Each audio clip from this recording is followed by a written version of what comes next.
And police photographs showed not only hardly any snow around the house, but clear evidence of a break-in.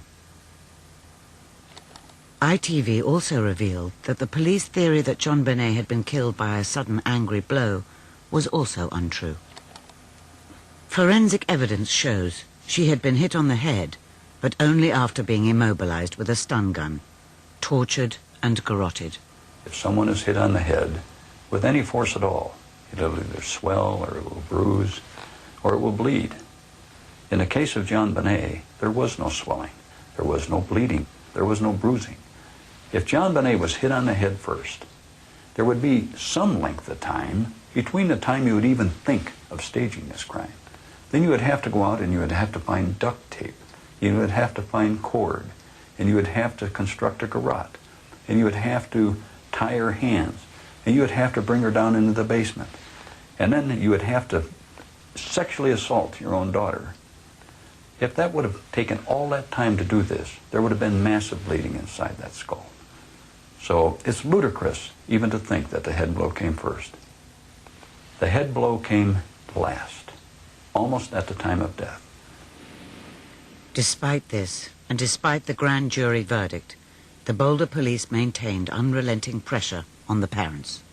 If I told you right now that we have trace evidence that appears to link you to the death of JonBenet, what would you tell me? That is totally impossible. Go retest. How is it impossible? I did not kill my child. I didn't have a thing to do with it. And I'm not talking, you know, somebody's guess or some rumor or some story. I don't care what you're talking about. I'm talking about scientific evidence. I don't give a flying flip how scientific it is.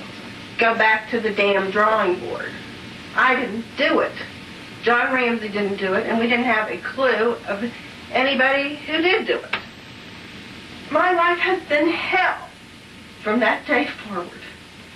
And I want nothing more than to find out who is responsible for this. Okay? I mean, I want to work with you, not against you. Okay? This child was the most precious thing in my life. And I can't stand the thought of thinking that somebody's out here walking on the street. God knows they might do it again to some other child. You know, quit screwing around asking me about things that are ridiculous and let's find the person that did this. Criminy. There was widespread concern that murder detective Lou Smith had resigned because of how the parents were being treated. I think the case is in deep trouble. And I think it's in deep trouble because the Boulder Police Department has really staked its reputation on the Ramseys being guilty. And once that's happened, that police department can't perform its function. That edition of Real Crimes was so controversial it did not go out in the US for over a year. But insiders in Boulder knew what was happening. Within days of the program's eventual transmission, District Attorney Mary Keenan took the case away from local police and called Lou Smith back to lead a new investigation. For most Americans still convinced of the parents' guilt, it was another unexpected twist. But they are about to hear much more extraordinary news. During the past year, the new investigation set up by the DA's office has uncovered dramatic facts about the killing that will shock America, and which identify an entirely new prime suspect.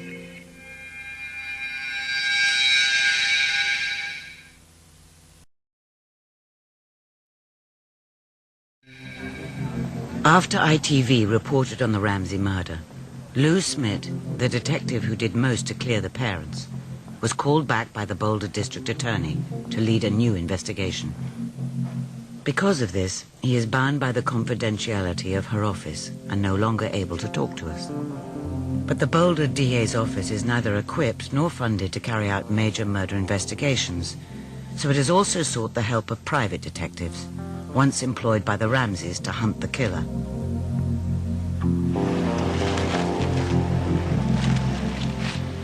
These investigators have been involved from the beginning. Although now unpaid volunteers, because of the DA's limited resources, they are an important part of the new investigation, and they are free to talk. They are led by Ollie Gray, one of America's leading private detectives. He and his partner John San Agustin have worked on some of the nation's biggest cases. The Boulder police tried to hire them the day after the murder, but only to pursue the parents, so they declined to help. David Williams, one of Colorado's leading private detectives, was also involved from the first day. Former investigator Jennifer Getty was hired a week later by the parents. They are deeply disturbed by what they have discovered. There was information turned over to the Boulder police that there were several individuals who had not yet been interviewed who lived on the block. It has become clear that the Boulder police even failed to carry out proper house-to-house inquiries. Followed up on that. We're finding out that there were people that were never even followed up. I mean, literally people within, 100 feet. There were certain individuals in the neighborhood who had criminal backgrounds that had never been talked to. They include two men living near the Ramsey home who left Boulder immediately after the murder.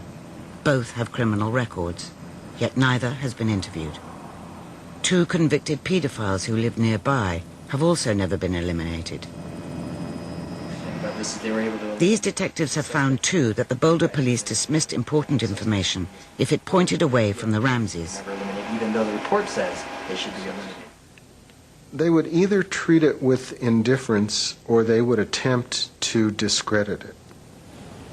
Early on, the Boulder Police Department made their minds up about the Ramseys, and that was that. Frustrated by police indifference, many with information passed it instead to the Ramsey lawyers. Eventually, the paperwork on these leads filled 67 boxes. The leads were given to the police, but little was done. Well, they were manipulating what they were telling everybody is what they were doing because it didn't go along with their theory. These detectives have discovered an even more dramatic failure